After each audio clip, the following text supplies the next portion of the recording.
راجیو گاندھی کی اسیسینیشن ہوئی ہے. یہ ایسے ہی تو نہیں ہو گیا, ٹھیک ہے نا, یہ سارے مارے گئے ہیں. اور پھر آہستہ آہستہ بی جے پی اس کو مین اسٹریم میں لائے. اور پھر آپ یہ دیکھیں کہ گجرات کے واقعات ہوئے, اس سے مودی ہیرو بنا. پھر اب وہ مودی جو ہے نا وہاں پہ وزیر اعظم کہیں یا ڈکٹیٹر کہیں, جو بھی کہیں, حیثیت ان کی یہی ہو گئی ہے. اب اس سے تو یعنی ایک انتہا پسندی یہاں پیدا کی گئی جو ضرورت تھی یہاں کی اسٹیبلشمنٹ کی انڈیا کے خلاف. پھر اس کو جہاد کا نام دیا گیا, اسے آپ فساد کہیں. وہ کوئی اسلامی جہاد کدھر تھا یار, کسی بھی طرح سے نہیں تھا. ٹھیک ہے. اور آپ کو پتہ ہے مولانا مودودی نے شروع میں جو ہے نا جہاد کشمیر کے حوالے سے بھی بات کی تھی. یہ کوئی جہاد کرنے کے طریقے نہیں ہے جو آپ نے جس طریقے سے شروع کر دیا ہے. وہ جہاد کے مخالف نہیں تھے, وہ اس کی صحیح شرائط کے قائل تھے کہ کرنا ہے تو اعلانیہ کرو. یہ کیا جو ہے نا آپ نے کام شروع کیا ہوا ہے. تو ادھر وہ انتہا پسندی, وہ نفرت بڑھانے والا کام جو انگریز کا تھا, تو وہ یہاں پہ اسٹیبلشمنٹ کے چھتری تلے ہوا ہے. اور ایجنڈا آپ سمجھ سکتے ہیں کہ کس کا تھا. ادھر وہ کام آہستہ آہستہ سلولی اینڈ گریجولی ہوتا رہا اس پہ, آر ایس ایس پہ. نتیجہ یہ ہے کہ کانگریس آہستہ آہستہ جو ہے ختم ہو گئی, اور یعنی ختم ہو گئی مطلب سیاسی طور پہ غیر مؤثر ہو گئی, اور بی جے پی اب چھا گئی. انڈیا کا اصل چہرہ آر ایس ایس. مطلب وہ جو وہاں پہ ہم جہاں پہنچ گئے تھے 58 میں, ٹھیک ہے نا, تو یوں سمجھ لیجئے کہ بی جے پی پراکسی ہے انہی کی, وہاں کی اسٹیبلشمنٹ کی, ٹھیک ہے نا. اب انہیں یہ نظر آ رہا ہے کہ جی ہم بہت ترقی کر رہے ہیں, اور یہ ہمیں بھی 58 میں بہت نظر آ رہا تھا کہ جی ہم ترقی کر رہے ہیں. یہ ابھی کچھ عرصے میں انڈیا کو پتہ چلے گا کہ یہ ہوا کیا ہمارے ساتھ, ٹھیک ہے نا. ہم تو پہنچ گئے نا جہاں پہ ہم نے پہنچنا تھا. اب ہمارے آگے یا تو خاتمہ ہے یا ہم اٹھ کھڑے ہوں گے, کیونکہ ہمیں اب یعنی انڈیا کو کوئی وہاں پہ سوچنے والا بندہ ہے نا, کوئی بھی اگر ہے, ایک بات سوچے, اگر ویسٹ پاکستان کو 60 سال کھلاتا رہے, کیوں کھلاتا رہے, اور آج آ کے اس نے بند کر دیا, ایک دم ہاتھ اٹھا لیا, تو کیوں اٹھا لیا؟ تو اگر کھلاتا اس لیے رہا ہے کہ ہم نے انڈیا کو قابو کر کے رکھنا ہے, تو آج اگر ہاتھ اٹھا لیا ہے تو اس لیے اٹھا لیا ہے کہ انڈیا قابو ہو چکا ہے, اب ہماری ضرورت نہیں ہے, تو خواہ ہم پر انویسٹمنٹ کرنے کی کیا ضرورت ہے. اس لیے آئی ایم ایف معاہدہ نہیں کر رہا نا, اس لیے ہم سے سارا یورپ دور ہو رہا ہے نا, کہ اب آپ کی ضرورت ہی نہیں ہے, کہانی ختم. جب تک آپ کی ضرورت تھی آپ کو کھلایا پلایا نہلایا دھلایا سب ہوتا رہا, امدادیں ملتی رہیں, آپ عیاشیاں کرتے رہے, ٹھیک ہے نا. لیکن یہ کہ اب وہ نہیں ملیں گی آپ کو. کیوں نہیں ملیں گی؟ اب ضرورت نہیں ہے, ٹھیک ہے. تو اب وہ ضرورت ختم ہو گئی. کیوں ختم ہو گئی؟ کہ اب وہ جن کو ہم نے غلام بنانا تھا وہ بن چکے. تو نقصان ہمارا نہیں ہوا ہے, ہمیں تو چلیں پھر ہم نے 60-70 سال نکال لیے, کیونکہ ہم اسی حالت میں 47 میں بھی تھے جس میں آج ہے نا, ہم 47 میں بھی اسی حالت میں تھے, اس سے بری حالت میں تھے. اب ہم نے دیکھنا ہے کہ ہم نے سروائیو کرنا ہے یا مرنا ہے, یہ تو چلیں ابھی بعد میں طے ہوگا. ہمارے لیے 50-50 ہے, ٹھیک ہے. لیکن انڈیا پوری طرح پھنس چکا ہوا ہے, اور انہیں کس نے پھنسایا ہے؟ کانگریس نے نہیں پھنسایا, بی جے پی نے پھنسایا ہے, اور پیچھے انگریز کی اسٹیبلشمنٹ. یہ عالمی گلوبل ولیج بننا ہے. بس آپ سے بھی ہے کہ یہ گلوبل ولیج بننا ہے نا, تو گلوبل ولیج کو کون ریزسٹ کر رہا تھا؟ تو وہ اس نے سرنڈر کیا ہے نا, یہ ہے مسئلہ. تو یہ اسٹیبلشمنٹ کا ایک پرانا تعلق ہے آر ایس ایس سے, جس ہم عالمی اسٹیبلشمنٹ. میں جو تھوڑی سی بات جو ہے نا, چونکہ آپ نے انتہا پسندی کی بات کی تھی, تو انتہا پسندی کی ایک پیرل پوری ہسٹری ہے, ٹھیک ہے. دیکھیں کانگریس جب بنی ہے 1885 میں, تو وہ ایک انگریز نے بنائی تھی, اور اس کا بنیادی مقصد یہ تھا کہ لوگوں کو یہ باور کرایا جائے کہ حکومت سے, بلکہ اس کی بڑی وہ تھیوری ہے کہ وہ نے کہا کہ یہاں کے لوگ کوئی بات ہوتی ہے تو وہ لڑنے مرنے پہ اتر آتے ہیں, تو انہیں ذرا یہ دیا جائے, طریقہ سکھایا جائے کہ بھائی یہ احتجاج پورا من احتجاج کے ذریعے بھی مانا جاتا ہے. اور جو پہلا احتجاج تھا وہ انگریزوں نے کیا تھا یہاں پہ. وہ ہوا ایسا تھا کہ ایک انگریز کا کیس جو ہے وہ دیسی مجسٹریٹ کے سامنے پیش ہوا. اس نے کہا میں تو نہیں پیش ہوتا اس کے اوپر, تو یہ کیسے ہو سکتا ہے کہ میں جناب ایک ہندوستانی مجسٹریٹ کے سامنے پیش ہو جاؤں, اور وہ مجسٹریٹ اور میں اس کے سامنے جو ہے نا اپنا ملزم کی حیثیت سے پیش ہوں. تو اس نے انکار کر دیا. اس نے انکار کیا تو مجسٹریٹ نے سزا سنا دی. اس سزا کے خلاف یہاں پہ برِ صغیر میں جو رہنے والے انگریز تھے انہوں نے سب سے پہلا پروٹیسٹ کیا, ٹھیک ہے. اور وہ پروٹیسٹ کامیاب ہوا, مذاکرات ہوئے, اور اس کے بعد اس سے یہ پہلی دفعہ ہوا کہ اس کو ایگزامپل کے طور پہ کوٹ کیا جاتا رہا کہ جی یہ صرف یہ حال نہیں ہے کہ آپ کو اگر کہیں ہے تو آپ بندوق اٹھائیں یا چھری اٹھائیں اور کسی پہ حملہ کر دیں، یہ ایسے بھی ہو جاتا ہے. تو یہ پہلی دفعہ مطلب انگریزوں نے لائے اسے. لیکن ہوا یہ کہ جب کانگریس تھوڑا سا چلی نہ آگے تو اس کے اوپر جو انتہا پسند ہندوؤں کا ایلیمنٹ تھا وہ آہستہ آہستہ اسے گرپ کرنا شروع کر دیا اس نے. اور 1907 میں یہ ہسٹری موجود ہے، اس کو چیک کیا جا سکتا ہے کہ 1907 میں کانگریس 2 حصوں میں بڑھ گئی تھی. ایک حصہ جسے جو ہے نا وہ لبرل کانگریس کہا جا سکتا تھا، اور دوسرا حصہ وہ تھا جسے ایکسٹریمسٹ کانگریس کہا یا مذہبی کہہ لیں. اس کے اندر جو اور لال بال پال 3 جو ہے نا وہ لیڈرز تھے جو ہندوؤں کے اندر. تو ان لوگوں نے اچھا یہ تینوں جو ہے نا وہ ہندو مہاسبھا کے کارکن تھے، جو ہندوؤں کی ایک ایکسٹریمسٹ تنظیم پہلے سے موجود تھی، یہ اس کے کارکن تھے اور یہ کانگریس میں آئے تھے اور انہوں نے بالآخر کانگریس کے اوپر اپنا غلبہ وہ کیا. پھر یہ چلتا رہا 2007 سے اپنا 1907 سے لے کر یہ 1914 تک کانگریس 2 حصوں میں. پھر ان کا ایک پیچ اپ ہوا اور اس کے اندر کچھ جو رولز طے ہوئے اور پھر کانگریس جو ہے نا وہ واپس شامل ہوئی. اچھا جب واپس شامل ہوئی تو پھر اس کے بعد جو لبرل عناصر تھے وہ جب آئے تو ان کی وجہ سے یہاں پہ مسلمانوں کا جداگانہ انتخاب جو ہے اس کو انہوں نے تسلیم کر لیا. 1916 کا جو معاہدہ ہے جو لکھنؤ پیکٹ کہلاتا ہے اس کے اندر یہ مان لیا گیا کہ مسلمانوں کا انتخاب الگ ہوگا. مسلمان اپنے لیے جو رولز اور ریگولیشنز ہیں وہ خود بنائیں گے، ہندو اپنے لیے خود بنائیں گے، اور اسی طریقے سے جو ہے نا وہ چلتا رہا 1939 تک. خیر اس کی ایک طویل ہے، لیکن ہندو مہاسبھا اس کے ساتھ چلتی رہی. پھر جب ویسٹ کے اندر پہلی جنگ عظیم کے خاتمے کے اندر جب فاشزم نے دوبارہ وہاں پہ جنم لیا اور وہ پاپولر ہوا تو یہاں پہ بھی اسی فاشزم سے متاثر ہو کے آر ایس ایس کی بنیاد رکھی گئی، وہی جو ہندو ایکسٹریمسٹ تنظیمیں تھی. اور آر ایس ایس یاد رکھیے گا کہ آر ایس ایس جو ہے وہ سیاسی تنظیم نہیں رہی تھی، اس کا سیاسی چہرہ جو ہے نا ہمیشہ کانگریس رہا. وہ اپنے آپ کو کہتے تھے کہ ہم ویلفیئر کی تنظیم ہیں، ہم ہندوؤں کے لیے ویلفیئر کرتے ہیں، ان کو منظم کر رہے ہیں، ان کے لیے شاخائیں ان کی بنتی تھی، وہاں پہ کھانا دیا جاتا تھا، وہاں پہ لوگوں کو ٹریننگ دی جاتی تھی، ان کو وہ منظم کیا جاتا تھا. لیکن کبھی بھی اسے نہیں. اور آر ایس ایس کا جو لیڈر تھے کئی ایسے تھے کہ جو کانگریس کے ساتھ تھے اور وہ جو ہے نا ہمیشہ یہ کہتے تھے کہ ہم ذاتی حیثیت میں جو ہے نا وہ کانگریس کا ساتھ دیتے ہیں، آر ایس ایس کی بنیاد کے اوپر نہیں تھے. اور یہ 1947 تک ایسے ہی چلتا رہا.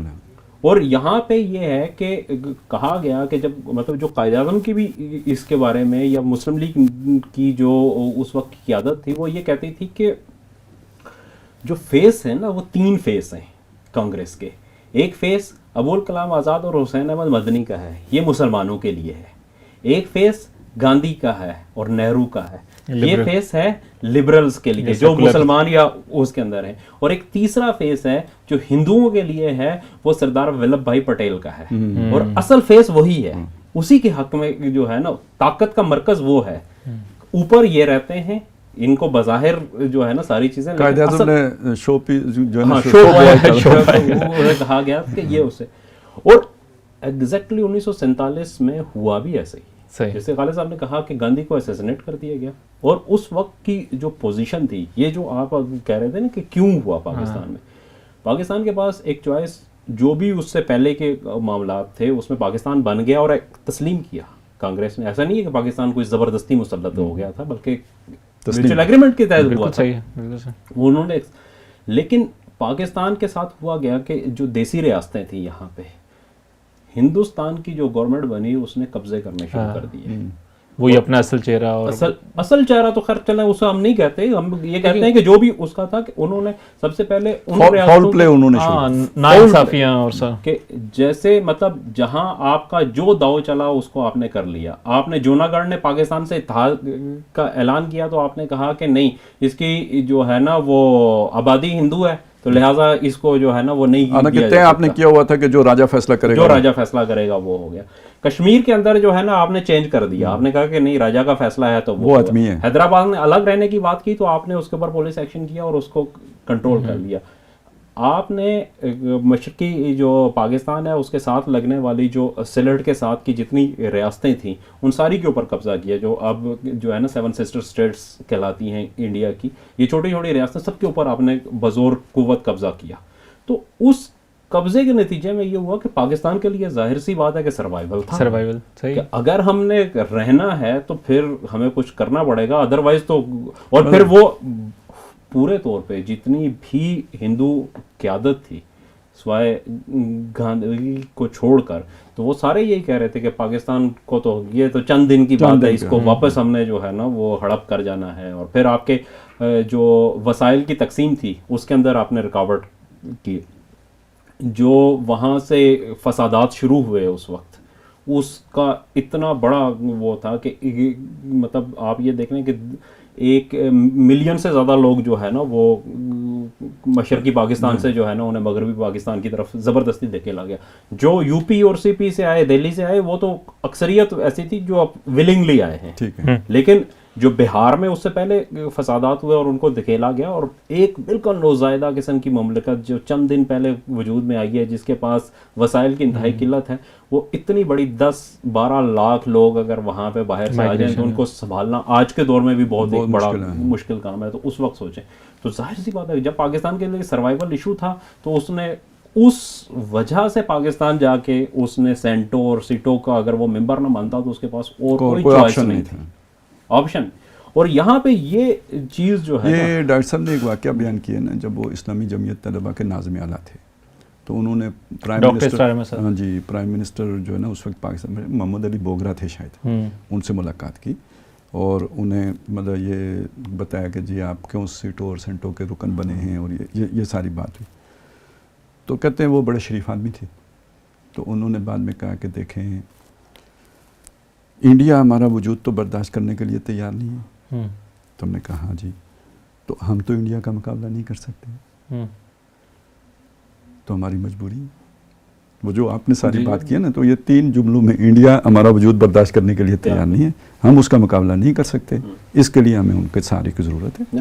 اعلانیہ ہے نا یہ, دیکھیں یہ کوئی چھپی نہیں ہے کہ جس کو ہم کہیں کہ کوئی کانسپریسی تھیوری ہے. کہ آج بھی ہندوستان کے اندر بی جے پی کے لیڈرز کی تقریریں اٹھا کے دیکھ لیں, آر ایس ایس کے لیڈرز کی, وہ تو اکھنڈ بھارت ہی کہتے ہیں, وہ کہتے ہیں پاکستان کے اوپر ہم نے قبضہ کرنا ہے, ہم نے کشمیر کو واپس لینا ہے, ہم نے پچھلے 3-4 سالوں میں خاص طور پہ جو ایک اس کے اندر اگریسو آیا اور جو بل آئے, یار یہ اصل میں اب دیکھیں کہانی جو ہے نا یہ یہاں تک تو ہے نا, چلیں اب یہ تو کلیئر ہو گیا نا کہ اس میں ان کا کیا رول تھا اور دخل تھا, اور بیوقوفی تھی کہ ویسے تو وہ بڑے سیانے بنتے ہیں, لیکن یہ کہ یہ تو انگریزوں کے ہاتھوں میں کھیلے ہیں, ٹھیک ہے. اچھا اب آ جائیں دوسری چیز کی طرف یار, کہ یہ تو جو جیسے بھی ہم بن گئے, ایک ہماری نظریاتی بنیاد بھی ہے, ٹھیک ہے. یہ ذہن میں رکھیں تاریخی واقعہ ہے کہ کیا حادثہ تھا کہ موسیٰ علیہ السلام جا کے فرعون کے گھر پہنچے. سبب کون تھا؟ فرعون تھا. فرعون اگر بچے قتل کرنے کے فیصلے نہ کرتا تو ماں کو کیا ضرورت تھی بچے کو اپنے صندوق میں ڈالنے کی.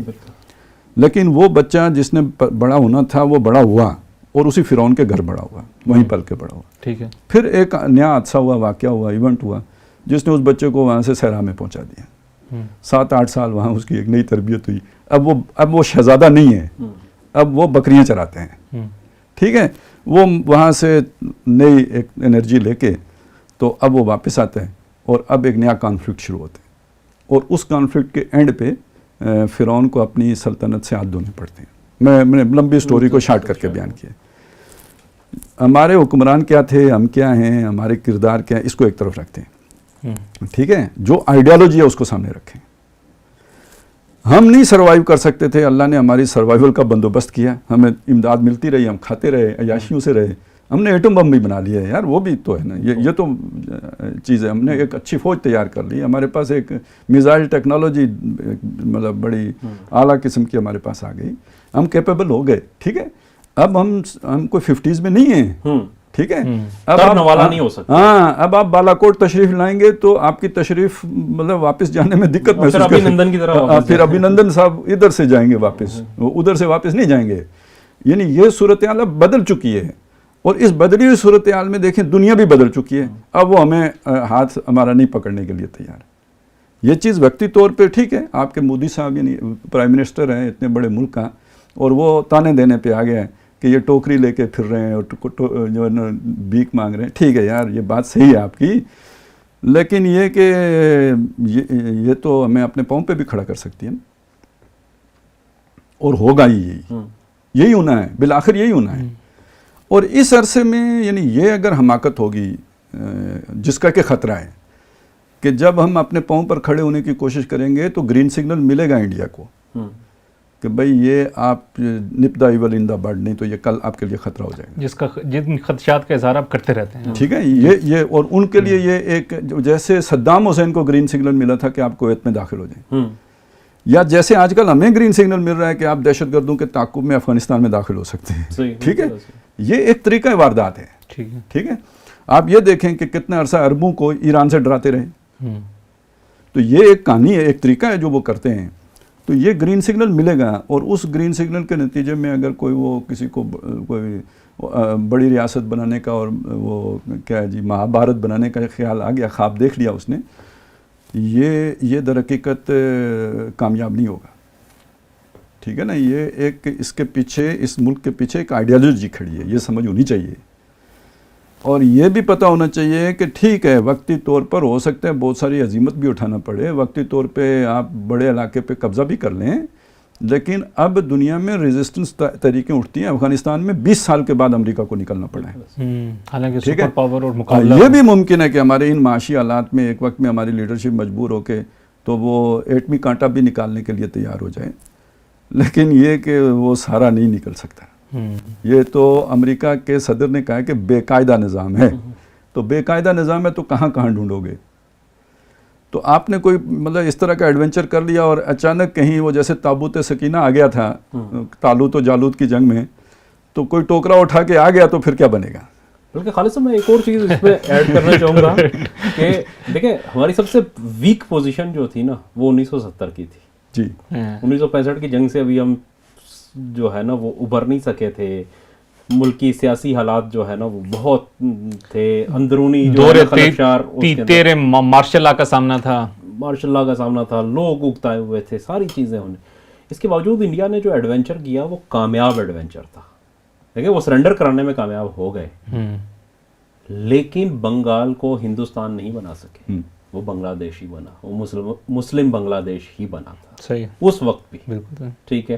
وہ تو اندرا گاندھی نے بڑا نعرہ لگایا تھا کہ ہم نے خلیج بنگال میں 2 قومی نظریہ غرق کر دیا ہے، لیکن 2 قومی نظریہ اگر غرق ہوتا تو پھر بنگال کو ہندوستان کا حصہ ہونا چاہیے تھا، لیکن وہ ایک الگ ملک ہی بنا اور مسلمان ملک ہی بنا. اس کا نام پاکستان نہیں بنگلہ دیش تھا. اور دوسری اب کی بات ہے کہ دیکھیں آج ہم نے یہ جو خالد صاحب نے کہا کہ ایٹم بم کا کانٹا جو ہے وہ یوکرائن سے نکال دیا گیا تھا. اس کے باوجود جب رشیا بہت بڑی طاقت، ہندوستان سے کئی گنا زیادہ بڑی طاقت، پاکستان اور جو ہندوستان کا تقابل ہے اس سے کئی گنا زیادہ کمزور پوزیشن یوکرائن کی اور اس سے کئی گنا زیادہ طاقتور پوزیشن جو ہے وہ رشیا کی ہے. لیکن رشیا آج بھی 1 سال بعد بھی یوکرائن کے ایک چھوٹے سے حصے پہ قبضہ کرنے میں کامیاب ہو سکا ہے، اور اس کی حالت جو ہے وہ اب پتلی ہونا شروع ہو گئی ہے. وہ بار بار وہ جو پہلے اب رشیا ڈیمانڈ کر رہا ہے مذاکرات کی وہاں پہ، تو یہ دنیا بہت بدل چکی ہے. اصل میں بدلی دنیا میں مسئلہ پتہ کیا ہے کہ اب انڈیا کے پاس اس کی بڑی اچھی معیشت ہے. ٹھیک ہے، عالمی ٹھگوں کو اس کے پیسے نظر آنے شروع ہو گئے ہیں. ٹھیک ہے، تو اسے کہیں گھسا کے تو وہ پھونک وہ سارے نکلوائیں گے نا ان سے. سر دوسرا یہ بھی تو دیکھیں نا، جس طرح کی سوسائٹی کا آپ نے ذکر کیا ہے کہ وہ سیکولرزم کے بغیر نہیں چل سکتی، تو یعنی یہ انتہا پسندی تو ان کو خود گرا دے گی. ہاں، ان کے اندر سے کانفلکٹ کھڑے کر دیں گے. نہیں ہو چکے ہیں. مطلب دیکھیں آگے جانے کی تو بات کی ہے. آپ یہ دیکھیں کہ پاکستان کیوں بنا تھا؟ اسی انتہا پسندی کے نتیجے میں پاکستان بنا تھا. ورنہ مطلب یہ کچھ ہو سکتا ہے کہ کوئی بندہ اپنا گھر چھوڑ کے یہاں پہ اگر ہم بیٹھے ہوئے ہیں 3 لوگ اور اگر ہمیں کوئی کہے کہ افغانستان کے اس طرف تاجکستان میں جو ہے ماوراء النہر چلے جاؤ، ماوراء النہر میں جو ہے نا وہاں پہ ایک نیا ملک بن رہا ہے اور وہاں پہ ہو جائے گا، تو کیا ہم چھوڑ کے سارا کچھ یہاں پہ ہنستے بستے گھر، اپنی آبادی، اپنے لوگ، سب کچھ چھوڑ کے چلے جائیں گے وہاں پہ؟ نہیں جانیں گے. لیکن کیا ہوا تھا کہ ان لوگوں کے اوپر وہ بیت رہی تھی. وہاں پہ بھی اس وقت کے حالات دلی کے اور یو پی کے جو حالات تھے، اور خصوصاً جو کانگریسی حکومتیں جب بنی تھی 1935 کے بعد وہاں پہ، تو جو صورتحال آج ہے یہ اس وقت مسلمانوں نے محسوس کر لیا تھا. اسی کا نتیجہ دیکھیں 1939 میں ختم ہوئی جو کیا کہتے ہیں کانگریس کی حکومت، اور 1940 میں پاکستان جو ریزولوشن جسے لاہور ریزولوشن یا پاکستان ریزولوشن کہتے ہیں، اس سے پہلے کبھی بھی متفق نہیں ہوئے تھے مسلمان. مسلم لیگ کی قیادت بھی کبھی متفق نہیں ہوئی تھی. قائد اعظم بھی تو یعنی 28 تک جا کے تو وہ ان کا ذہن بھی صاف ہوا نا. بالکل ایسے، یعنی اس سے پہلے تو وہ ہندو مسلم اتحاد کے دائی تھے. بالکل ایسے ہی ہے. بالکل صحیح. اچھا میں بس اینڈ پہ کچھ جو موجودہ مطلب چیزیں ہیں، جیسے آپ نے کہا دیکھیں ذہن ہندی اقبال نے اس کے بڑے اور ہم بھی آج دیکھتے ہیں کہ گلوبلی بڑی کمپنیز میں دیکھیں جہاں ہندوستانی ٹیلنٹ ہے وہاں مطلب یہ دونوں اس خطے کا ٹیلنٹ تو موجود ہے. اب اس ٹیلنٹ کا صحیح ریپریزنٹیٹو وہ کون ہے؟ میں کہہ رہا ہوں کہ مودی اس کا صحیح ریپریزنٹیٹو ہے، اور حقیقی اسلام وہ ٹھیک ہے پاکستان میں بھی نہیں ہے اور یہاں بھی کرپشن وہ چیزیں. حقیقی اسلام کا مخاطب جیسے مسلمان ہے وہاں کہیں وہ ہندو نہیں ہے. اگر ہندو ہے تو اس کے لیے اسلام کا پیغام کیا ہوگا؟ اگر آپ یہ میسیج ہے. اصل میں بدقسمتی یہ ہے نا کہ اسلام کو ہمیشہ مسلمانوں کے ساتھ جوڑ کے دیکھا گیا ہے. اور جو آپ نے ذہن ہندی کی بات کی ہے نا، دیکھیں یہ ہندوستان ویسے تو ہندوستان کے ساتھ بڑی زیادتیاں ہوئی ہیں. وہی انگریز نے جو تاریخ مسخ کی ہے، جغرافیہ بھی مسخ کی ہے، ہر شے مسخ کی ہے. ٹھیک ہے، آپ یہ دیکھیں کہ ابھی بھی بر صغیر میں تقریباً 2.25 ارب کے قریب آبادی ہے. ٹھیک ہے، اس کے مقابلے میں یورپ کی آبادی شاید اس سے جو ہے نا آدھی سے بھی کم ہوگی. ٹھیک ہے، وہ بر اعظم ہے، یہ بر صغیر ہے. یعنی بر عظیم بھی نہیں کہا، صغیر ایک چھوٹا. ٹھیک ہے، یہ مطلب سب کانٹیننٹ ہے. سب کانٹیننٹ کا یہ صغیر والا ترجمہ بھی ٹھیک نہیں ہے. ٹھیک ہے، تو خیر چلیں یہ ہو گیا. یہ تو چلیں ہم نہیں کیا ہوگا. اعظم کے ساتھ صغیر، ہاں اعظم کے ساتھ چلیں عظیم کر دیتے ہیں، لیکن اعظم کے ساتھ صغیر کیا، یعنی یہ تو بس اصغر ہی ہو گیا نا. ٹھیک، میں فرق بتا رہا ہوں. ٹھیک ہے، رقبے میں کیا ہے، بس یہی ہوگا نا. چلیں وہ 3 گنا بڑا ہوگا یورپ، یہ اس سے 1 تہائی تو ہوگا نا، تو اس سے صغیر تو نہیں ہو جاتا نا. یہ کیا ہے، تاریخ مسخ کی ہے. ایک اور بہت بڑی تاریخ مسخ ہوئی ہے، وہ یہ ہے کہ دیکھیں فلسفہ اور علم و حکمت کا گہوارہ ہندوستان رہا ہے. تہذیب بھی پرانی ہندوستان کی ہے. انہوں نے یونان بنائی. وہ یونان کے فلسفی کیا چیزیں تھیں یار ہندوستان کے مقابلے میں. ٹھیک ہے، تو مطلب وہ گوتم بدھ کب کی شخصیتیں، اور گوتم بدھ کے فلسفے کے مقابلے میں افلاطون کیا چیز ہے. تو یہ بھی بڑی زیادتیاں ہوئی ہیں. یہ تو خیر ہندوستان کے ساتھ ہی نہیں ہوا، ایران کے ساتھ بھی ہوا ہے، مصر کے ساتھ بھی ہوا ہے. تو یعنی ہندوستان ایک اس کا ایک مقام مرتبہ دنیا میں ہمیشہ رہا ہے. اور اسی حوالے سے وہ ذہن ہندی والی ایک بات اقبال نے کی تھی. اچھا پھر یہ بھی ہے کہ ہم ہندو کو یا ہندو مت کو شرک کے ساتھ ہی جوڑ کے دیکھتے ہیں، لیکن اب اس کے اعلیٰ ترین سطح پہ ہمیشہ توحید کی بات بھی رہی ہے. اور اس توحید، بلکہ ایک رائے یہ بھی ہے کہ یہ جو ہے نا یہ ابراہیم علیہ السلام ہی کہ وہ جو صحف ابراہیم ہے نا، اسی سے یہ بگڑ کے یہ صورتیں بنی ہیں جو بھی اس وقت ان کے یہاں جو واللہ عالم. ہم اسے یقین کے ساتھ تو نہیں کہیں، لیکن کچھ چیزیں ملتی تو ہے نا، جو جیسے ادھر یہودیوں کے یہاں ہیں، ادھر ان کے یہاں ہیں. وہ رنگ کا مسئلہ ایک ہے، گائے کا مسئلہ ہے، پھر یہ کہ وہ جلانا، وہ جیسے وہ جو مجرم کو سزا دے کے اچھوت بنانا، وہ سامری کو جیسے اچھوت بنا دیا تھا. تو یہ کچھ چیزیں ہیں واللہ عالم کیسے ہیں. اور یہ بت پرستی جو ہے نا ابراہیمی مذہب میں آئی ہے، مکے میں آ گئی تو ادھر آ گئی، تو کیا اس میں وہ اچھمبے کی بات ہے. یہودیوں نے بھی ڈیمانڈ کر دی تھی کہ جیسے ان کے بت ہیں ایسے ہمارے بھی بنا دیں. تو وہ تو خیر انسان کی ضرورت ہوتی ہے نا کہ خدا کو سامنے ہو، خدا تو پوجنا آسان ہوتا ہے، اندیکھے کو پوجنا ذرا مشکل ہوتا ہے. تو اس کے تحت وہ بت عام لوگوں کے لیے بنائے گئے تھے، لیکن خاص لوگ تو وہ جو امیجن کر سکتے ہیں ان کے ہاں توحید رہی ہے. ماؤست بھی در حقیقت وہ شرک کی شکل بن گئی، لیکن اصل میں تو توحید کے شوق میں وہ شکل بنی نا. آپ وجود کی وحدت چاہتے ہیں تو اس سے وہ ایک شرک کی صورت آپ نکل آئی. خیر کہنا میں یہ چاہتا تھا کہ ہندوستان کا ایک بیک گراؤنڈ ہے، اور اچھا برہمن کے بھی ایک ہے ذہن ہندی میں. پھر برہمن ایک اپنا ایک مقام رکھتے ہیں. ان کے لیے جو سوٹیبل آئیڈیالوجی بنتی ہے. دیکھیں آپ ہندو مت کو لے کے چلیں, ہندوستان پر تو وہ بنا سکتے ہیں اگرچہ کہ امکان نہیں ہے, لیکن چلیں اگر فرض کریں آپ وہ بھی جائیں, یہ پوری دنیا کی آئیڈیالوجی تو نہیں بن سکتی ظاہر ہے, جبکہ دنیا گلوبل ویلیج ہے تو وہاں آپ ایک اکیلا یہ ملک لے کے بیٹھیں گے, یہ تو اب نہیں ہو سکتا نا. ظاہر ہے ایسے ہی ہے. وہ آئیڈیالوجی جو گلوبل ہو سکتی ہے, کم از کم وہاں سوچنے والے لوگ تو سوچیں نا. چلیں وہ مودی جی تو نہیں سوچیں گے, اور ان کے یوتھیاز بھی نہیں سوچیں گے, بھگت ٹھیک ہے وہ بھی نہیں سوچیں گے, لیکن یہ کہ وہاں کا کوئی جن کو اللہ نے عقل دی ہے, یا چلیں بھگوان نے عقل دی ہے یا رام نے عقل دی ہے, وہ سوچے نا کہ بھئی دنیا کی گلوبل آئیڈیالوجی کون سی ہو سکتی ہے. اور دیکھیں ہم یہ بات کہتے ہیں, وہ اسٹڈی کرنے کی بات ہے, ریسرچ کرنے کی بات ہے. ہمارا دعویٰ یہ ہے کہ اسلام ہے, ٹھیک ہے, اس میں یہ ہم ناکام ریاست ثابت ہو چکے ہوئے ہیں ابھی تک 75 سالوں میں. جس مقصد کے لیے ہمارا مقصد یہی تھا, یہ ہم نہیں پورا کر سکے. انہیں اگر پوری دنیا پہ چھانا ہے نا, تو ذرا اس آئیڈیالوجی کا تو مطالعہ کریں نا. یہ انہیں دنیا کا بادشاہ بنا سکتی ہے, ان کا ٹیلنٹ بھی ہے, پوٹینشل بھی ہے. اور اس صورت میں پاکستان تو پکے ہوئے پھل کی طرح ان کی جھولی میں آ کے گرے گا, بلکہ افغانستان بھی گرے گا, بلکہ پورا عالم اسلام آ گرے گا.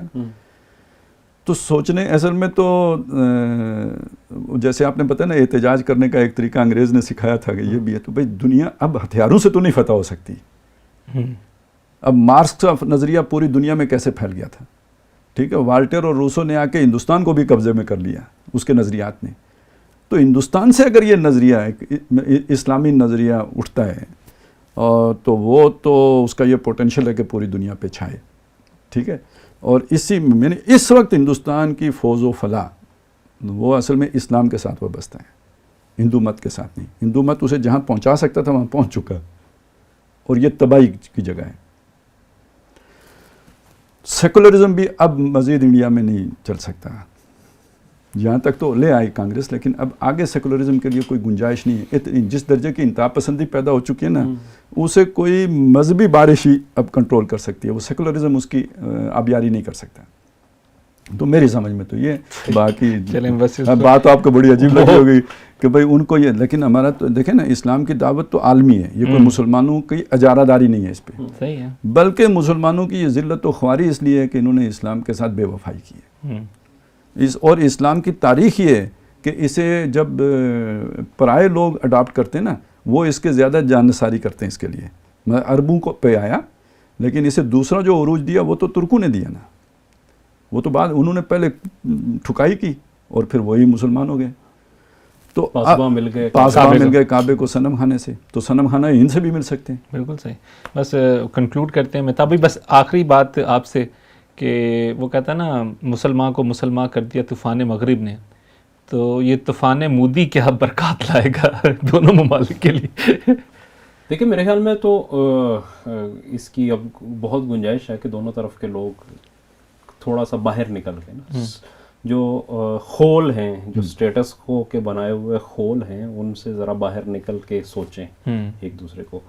خالد صاحب ابھی بات کر رہے تھے یورپ کی, تو پچھلے دنوں ہم ایک جگہ ڈسکشن میں بیٹھے ہوئے تھے, تو وہاں یہ بات ہوئی لینگویجز کے اوپر تھی کہ دنیا کی بڑی بڑی زبانیں. تو پتہ چلا کہ عربی واقعتاً سب سے بڑی زبان ہے, لیکن اس کے بعد جو دوسری بڑی زبان ہے وہ اردو یا ہندی ہے. پوری دنیا میں بولنے والے جس کی تعداد سب سے زیادہ ہے, یا جس کو لوگ سمجھتے ہیں. اور یہ زبان جو ہے اقوام متحدہ کے چارٹر پہ ہی موجود نہیں ہے. وہاں پہ چائنیز بھی ہے, وہاں پہ اسپینش بھی ہے, وہاں پہ فرینچ بھی ہے, وہاں پہ انگلش بھی ہے. لیکن یہ اس لیے نہیں ہے صرف ان دونوں کے جھگڑے کی وجہ سے کہ وہ اردو ہے یا ہندی ہے. یہ آج تک یہ تسلیم نہیں کر سکے, جبکہ یہ ہر اردو بولنے والا ہندی سمجھتا ہے اور ہر ہندی بولنے والا اردو سمجھ لیتا ہے. تو اس کا صرف ایک اسکرپٹ کا ایشو ہے, رسم الخط انہوں نے بدل لیا, وہ بدل لیا. اور یہ بھی وہ رسم الخط تھا جو ٹوڈرمل سرکار کے دور سے اکبر کے ہاں جو پٹواریوں کی زبان میں جو لکھی جاتی تھی وہی دیوناگری میں ہی اس وقت لکھی جاتی تھی, اور وہی تھا جو اردو ہندی تنازع بنا. لیکن بہرحال خیر وہ ایک تاریخی پرسپیکٹو کو چھوڑ دیں تو یہ ہو سکتا. مجھے ایک بات یاد ہے, میں آپ کی بات کہ یہ اردو کے بارے میں ہم نے تو یہی پڑھا نا کہ یہ لشکری اردو اس کا ترکی کا لفظ ہے اور یہ لشکری زبان ہے، تو جو حملہ آور آتے تھے تو ان کی وہ اس سے یہ بنا ہے، یہ وغیرہ وغیرہ. لیکن ایک اور بھی اس کا وہ ہے تحقیق ہے کہ یہ اردو جو ہے یہ کوئی نہ عربی سے بنی ہے، نہ ترکی سے بنی ہے، نہ فارسی سے بنی ہے. اس کا جو اوریجن ہے وہ ہند کو ہے. ٹھیک ہے نا. یہ جو کشمیر اور یہ جو اس کے پیچھے کیا ہماچل پردیش ہے جی، اس کا جو پہاڑی علاقہ ہے، اور ادھر یہ جو ہماری طرف یہ سارا ہزارہ اور یہ جو اس ایریے میں جو ہند کو بولی جاتی ہے، یہ اس اردو کا اوریجن ہے. تو تھا تو اپنا ہی، لیکن یہ کہ پھر رفتہ رفتہ اور ہو گیا. وہ کہیں سے ہو گئے. تو کہنے کی بات یہ ہے کہ یہ ایک جو ہے محرومیت. سیکنڈ ون یہ ہے کہ اگر ان دونوں ممالک کے آپ ڈیفنس بجٹ کو دیکھیں تو آپ کو حیرت ہوگی کہ یہ اپنے 1 اور 2% بھی جو ہے نا اپنی تعلیم اور صحت کے اوپر نہیں لگا رہے. اپنے انفراسٹرکچر کے اوپر جو لگاتے ہیں وہ 5 to 6% سے اوپر زیادہ نہیں ہوتا. اور 20 سے 22% جو ہے نا انڈیا اور پاکستان کو 18% کے قریب جو ہے نا وہ ڈیفنس کے اوپر. ہم F-16 لے آتے ہیں، وہ رافیل لے آتے ہیں. رافیل لے آتے ہیں، فیکٹری انہی کی چلاتے ہیں. ہاں، چلتی وہ وہیں سے ہے. اور مطلب اپنے آدھے وسائل دے کے اس کے پرزے خریدتے رہتے ہیں. اور وہ پڑے وہ ٹیکنالوجی ایبسلیٹ ہو جاتی ہے. پھر ایک نئی وار ٹیکنالوجی جو ہے نا وہاں سے وہ بتاتے ہیں کہ نہیں یہ بڑا افیکٹو ہے جو ہے نا. پہلے معراج آپ نے لیے تھے تو وہ نہیں کام کیا. رافال ہوتا تو جو مودی صاحب کہہ رہے تھے نا کہ رافال ہوتا تو پھر ہم کچھ اور کر لیتے، تو وہ اب وہ اس کو خرید کے. تو یہ سارے اس کے لیے ہمیں بھی تو پتہ نہیں وہ کوئی معراج کی انہیں کیا تھا ہمارا وہ جو ہمیں تو J-10 لیے، J-10 لینے پڑ گئے. ٹھیک ہے، بس یہی ہوتا ہے چائنا سے. تو یہ اسی طریقے سے وہ چل رہا ہے. لوگ پس رہے ہیں عوام نسل در نسل. اچھا، اس میں بھی کنفلکٹ آج کے دور میں جو کہا جائے، ایک آخری جو ہے نا میں بات ہے کہ کنفلکٹ اگر کہا جاتا ہے تو وہ کہتے ہیں کہ کشمیر کے اوپر مین کنفلکٹ وہ ہے. اور کشمیر کا ایشو جو ہے وہ چلیں ناردرن انڈیا کا ہوگا، پاکستان میں پنجاب کا ہوگا.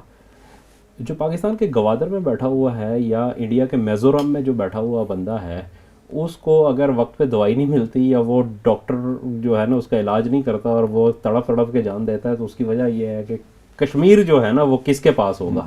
اس بات پہ وہ بھوکے مرتے ہیں. سب سے سستی لیبر اس وقت پوری دنیا کے اندر یہ ہے. سب سے زیادہ لوگ جو بارڈر کراس کر کے مختلف ممالک میں انلیگل کام کرتے ہیں وہ انڈیا اور پاکستان کے، جسے ذہن ہندی کی بات کر رہے ہیں. تو اب ان کی صورتحال یہ ہو گئی ہے، اور اس کی وجہ یہ ہے کہ وہ لڑتے لڑتے ہو گئی گم، ایک کی چونچ اور ایک کی دم. صورتحال اس پہ پہنچی ہوئی ہے. وہ ذہن ہندی سے مزدور ہندی بن گئے. نہیں، ذہن ہندی سستا ہو گیا نا. یہ بھی تو ایک جب آپ غیر قانونی طور پہ کسی ملک میں داخل ہوں گے تو آپ اس کا مطلب آپ کے حقوق تو وہاں نہیں ہیں. ایک غلام کی حیثیت سے کسی کے گھر جا کے گھس جائیں گے، وہ اپنی مرضی کی تنخواہ دے گا آپ کو. یہی ہوگا نا. تو اسی لیے تو وہ اصل میں وہ فیسیلیٹیشن بھی ہو رہی ہوتی ہے، تبھی تو آپ کہیں پہ جا کے تو اسی لیے ہو رہی ہوتی ہے کہ بندہ سستا مل رہا ہے. اور بہرحال خیر یہ دیکھیں اب کیسے ہوگا، پورامن طریقے سے ہوگا یا ہم نے لڑ کے تو عقل پانی ہے کوئی پتہ نہیں. لیکن یہ کہ اگر ایٹمی جنگ ہو گئی تو پھر بچیں گے بھی یا نہیں. لڑ کے تو عقل نہیں آ سکی. مطلب اب تو یہی امید کی جا سکتی ہے کہ کوئی تھوڑا سا سوچنے کی کوشش کر لیں تو ہو سکتا ہے آ جائے. لڑ کے تو نہیں آئے. بہت شکریہ. ایک اہم موضوع پر آپ کی اچھی آراء سامنے آئیں اور سے بحث جو ہے وہ تاریخی پس منظر اور موجودہ حالات و واقعات پہ کیا. تو میں شکر گزار ہوں مہتاب بھائی آپ کا، خالد محمود عباسی صاحب آپ کا، اور ناظرین کے لیے بھی ایک یہ ٹاپک تھا جو بہت سا فیڈ بیک آ رہا تھا کہ ایک ڈیٹیل ڈسکشن اس پہ کی جائے. تو آج سامنے آئی ہے. اس پہ آپ لوگوں کا کیا فیڈ بیک ہے، ہمارے ناظرین اس کے بارے میں کیا سوچتے ہیں؟ آپ کی آراء بھی ہمارے لیے قیمتی ہوں گی. ہم اس آراء کو بھی اپنے پروگرام میں شامل کریں گے. آپ کا فیڈ بیک ہم تک پہنچ سکتا ہے. ہمارے سوشل میڈیا کے ایڈریسز ہیں، وہاں آپ اپنا فیڈ بیک دے سکتے ہیں. اگلے پروگرام تک کے لیے ہم تینوں حضرات کو اجازت دیجیے کہ پھر ملاقات ہوگی. السلام علیکم.